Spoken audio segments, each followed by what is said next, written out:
नमस्कार दर्शक बंधु आपण समस्त मो चैनल को पुणी थोर स्वागत करूचे।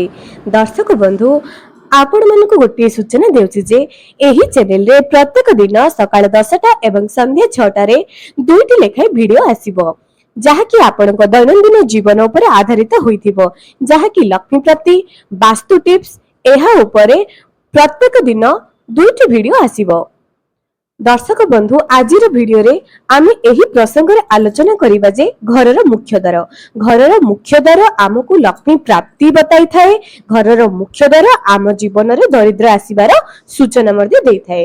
घरर मुख्य द्वार रे जदि किछि भूल करि दियंती ताहा आपनको जीवन को बर्बाद करि देई थाए। अलक्ष्मी आसी थांती जदि आपनको घर एही सब भूल होइते आपनको मुख्य द्वार कथा कहूची एवं मुख्य द्वार रे जदि आपण माने एही 7टी जिनिस रखी दियंती आपनको घर रे केबे मध्य धन सुख संपत्तिर अभाव रहइबो नाही। मां लक्ष्मी आपनको गृह को छाड़ी केबे मध्य जिबे नाही। देखंतु दर्शक बंधु जदि आपण माने निज घरर मुख्य द्वार रे प्रवेश द्वार सामने रे चप्पल रखी थांती आपनको घर को केबे भी सुख आसीबो नाही। द्वार खोलु खोलु जेउ व्यक्ति सदा सर्वदा चप्पल रे दर्शन करि थाए तांको घर को केबे मध्य सुख समृद्धि आसी न थाए। सेही परी आज आपण मानकु मु कहिबी जे निज घरर मुख्य द्वार रे केउ 7टी जिंस आपण रखिबे जहा द्वारा कि आपनको घर को सुख समृद्धि सदा सर्वदा आसुथुबो आपनको घरर मंगल होबो। मां लक्ष्मीकर दया आपणकर सदा सर्वदा मंगल करूथुबो। आपनको परिवारर समस्त व्यक्ति जेपरी उन्नति पथरे आगे चलिथिबे। घरर मुख्य द्वार केउ दिगरे रहिले शुभ एहा ऊपर मध्ये आजर वीडियो रे जणाइबी। तेनु आपण मानकु अनुरोध जे एही वीडियो को निहाती देखंतु कारण जेपरि कि गोटे ओडिया रे कथा आपण माने सुनिथिबे गां निर्मल धोबा तुठरू। गांटी केते सुंदर केते निर्मल ताहा धोबा तुठरू अर्थात सेही जो पोखरी गां रो मुख्य रे थिबो ताकू देखि आपण जानि देबे जे गाँर भीतरटी केते सफा सुतरा। सेही परी घरर मुख्य द्वार केते सुंदर घरर मुख्य द्वार केते आकर्षणकारी अटे ताहा सेथिरु जानि परिबे जे आपनको घर भीतरटी केते सफा सुतरा रहइबो एवं आपनको घरटी केते उन्नति आगको माडी चलिबो। आशा करूची जे आपण निहाती बुझी सारिथिबे जे घरर मुख्य द्वार आम मानक पई केते उपयुक्त अटे केते दरकारी अटे काहे कि एही सब जिनिस आमे आम द्वार मुहरे रखिबा दरकार। तेबे चलंतु आउ डेरी न करी आजिर वीडियो टी आरंभ करिबा। ताग्रु मो दर्शक मानकु अनुरोध जे वीडियो को निहाती गोटे लाइक टी करि दियंतु। जे माने मो चैनल नुवा सुचंती सब्सक्राइब करी पाखरे थिबा बेल आइकन क्लिक कर दियंतु एवं एही वीडियो को बहु मात्रा रे शेयर करंतु कारण मु जानिनी जे एही वीडियो टी जे मु आज जे प्रसंग आलोचना करिबी जे 7टी जिंस आपण मानकु बताइबी ताहा आगरु आपण माने जानिचंती कि न जानिचंती जदि जानि नाहंती एबे जानिचंती एही 7टी जिनिस को निज घरर मुख्य द्वार रे अवश्य लगांतु आपणकर एवं आपणक परिवार रो निश्चय मंगल हबो। दर्शक बंधु प्रथमे मु आज आपण मानकु कहिबी मयूर पंच। मयूर पंख को जदि आपण निज घरर मुख्य द्वार रे रखि दियंती तेबे एहा आपणको घर को आसुथबा प्रत्येक नेगेटिव ऊर्जा रे बंचाई कि रखिबो।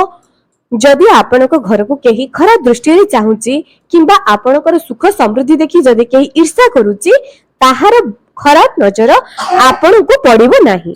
एही मयूर पिछु को जदि आपण माने निज घरर मुख्य द्वार रे रखिबे तेबे एहा सब नकारात्मक ऊर्जा रो बंचाई रखिबो एवं आपणको घर को सब प्रकारर सुख समृद्धि रे परिपूर्ण कराइबो। द्वितीय रे आसुची हनुमानकर सिंदूर। आपण कोन करिवे शनिवार दिन किबा मंगलवार दिन हनुमानक मंदिर को जांतु। हनुमानक मंदिर को जाई हनुमानकर पादरे जे सिंदूर थाए ताहा को एक पत्र रे नै आसी जांतु। एक लाल कपड़ा रे गुड़ाई दियंतु निज घरर मुख्य द्वार रे टांगी दियंतु। एपरि टांगिबे जेपरि मझिरे ही रहिबो किछि एपरि एक स्थान रे ताहाकु चिपकाई दियंतु जेपरि कि ताहा काहा पादरे मध्ये न लागिबो। हनुमानक सिंदूर लाल कपड़ा रे गुड़ाई निज घरर मुख्य द्वार रे रखिबे ଏହା ହେଉଛି ଦ୍विତୀୟ ନିୟମ। ଭୂତ ପ୍ରେତର ଯଦି ଡର ଲାଗୁଥାଏ, ଯଦି ଆପଣଙ୍କ ଘରେ ବହୁତ ନେଗେଟିଭ ଏନର୍ଜିର ନେଗେଟିଭ ऊर्जार आपण माने किछि देखुचंदी, आपणक घरे सदा सर्वदा अमंगल हेउची, आपणक घरे झगड़ा होउची, आपणक घरर छुआ मानकू जल्दी दुष्टि लागि जाउची, खराब प्रभाव पडुची, घरर उन्नति हेउ नाही, तेबे आपण माने एहाकू निश्चय अवलंबन करंतु। हनुमानकर सिंदूर, आपण माने तो हनुमानकर 40 विषय रे हनुमानकर पूजा, हनुमानकर सब नीति नियम विषय आगुरी निश्चय जानिथिबे। एही हनुमान सिंदूरर महत्व जदि आपण जानि नांती, थरे एहाकू निज घरर मुख्य द्वार रे लगाई देखंतु, केते उन्नति हबो एवं केते खराब नजररू आपनको परिवार बंची की रहिबे निश्चय जानि परिबे। तृतीय रे आसुची तुलसी गछ। तुलसी गछ को सनातन धर्म रे सबुठारु प्राधान्य दिया जायछि।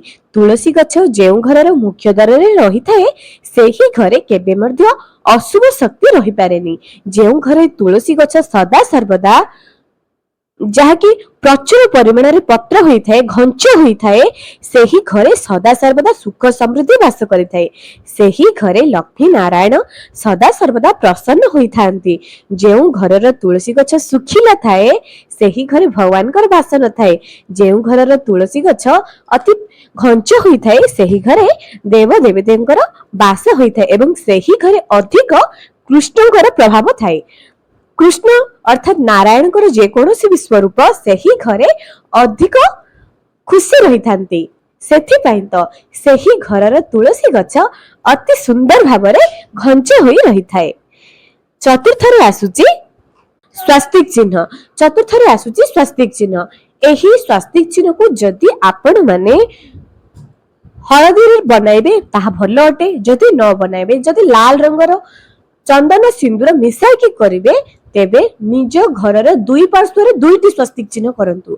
जदि हळदी रे बनाइबे केवल गोटी जहाकी घरर मुख्य द्वारर समान मझी रे होइथिबो।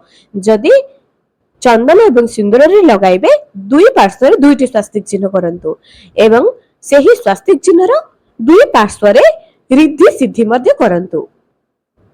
स्वास्तिक चिन्ह को देखिकी जिबे एवं देखिकी घर को आसीबा द्वारा आपनको घरर सबु वास्तुदोष दूर होई थाए। आपनको मनरे जेउ कु प्रभाव आसी थाए सेहा सबु दूर होई थाए। कि स्वास्तिक चिन्ह गणेश एवं मां लक्ष्मीकर अत्यंत पसंद अटे। जेउ घरे स्वास्तिक चिन्ह मुख्य द्वार रे थाए, सेही घरे मां लक्ष्मीकर वास सदा सर्वदा रही थाए। किंतु गोटे शुभ दिन देखि आपण स्वास्तिक को अंकन करिवे। शुक्ल पक्ष परे एकादशी हेउ किंबा पंचमी तिथि हो, एही भले सुंदर तिथि मानकर जेपरि आगु को हेरा पंचमी आसुची, बाहुड़ा यात्रा आसुची, एही समय रे निज घरर मुख्य द्वार रे जदि आपण स्वास्तिक अंकन करि दियंती, आपणक घरर निश्चय मंगल हेबो। तापरे आसुची पंचम होउची जहा कि पुण्य कलश। आपण निज घरे बसाउचंती कि नाही मु जानिबिनी। आपणक घरर मुख्य द्वार जेतेबेले आपण घर बाहर को जाउचंती, आपणकर बाम पार्श्व रे कलश रखिबे। जेतेबेले घर भीतर को आसुथिबे सेतेबेले आपणकर डाहाण पार्श्व रे थिबे। एही कलशर भितरे गोटे धान दियंतु एवं किछि कंचा क्षीर लाल पुष्प हळदिया पुष्प रे सजाय दियंतु। एही कलश को सकाळ 8टा पूर्वरु ही बसांतु। जेतेबेले एही सकाळ 8टा पूर्वरु एही कलश को बसाइबे, एहाकु नमस्कार करी कहिबे जे मो घर को सदा सर्वदा पुण्य अतिथि मानकर आगमन हेउ। एपरि कहि एही कलश को सदा सर्वदा स्थापन करंतु। गोटाए धान एवं किछि कंचा क्षीर, जदि कंचा क्षीर सदा सर्वदा मिलु नाही तेबे आपण गोटाए धान मध्ये पकाई परिबे। षष्ठटी आसुची निज घरर मुख्य द्वार रे आपण पंचमुखी हनुमानकर फोटो चित्रटे मध्ये रखि पारिबे। एहा मध्ये आपनको घर को खराब नजर रु बंचाई परिबो।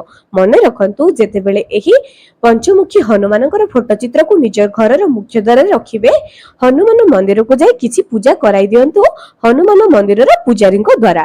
तापरे आनी एहाको निज घरर मुख्य द्वार रे रखंतु।